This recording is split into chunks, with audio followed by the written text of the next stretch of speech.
Wika sa ating kultura. Ako'y isinilang sa bayang kahirapan ng kwento. Sa bawat sulok may buhay na sinasalamin ng salita. Wikang minanak ko sa aking nanay at tatay.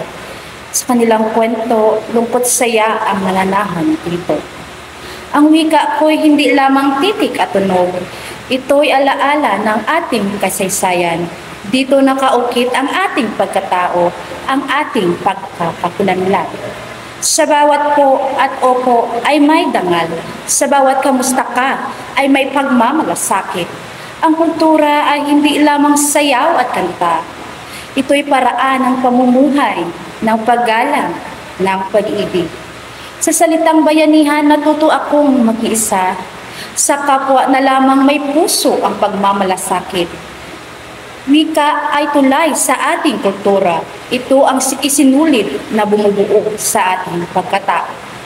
Sa bawat pagbigkas ko ng sariling wika, ako'y muling nabubuhay kahit nasa gitna ng pagbabago.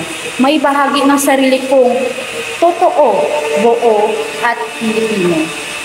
Kaya sa tula kong ito, sa maganda kong salita, iniaalay ko ang aking tinig sa pagkilala sa ating diwa, pagkat kung ang wika'y buhay sa ating kultura, ito'y walang hanggan.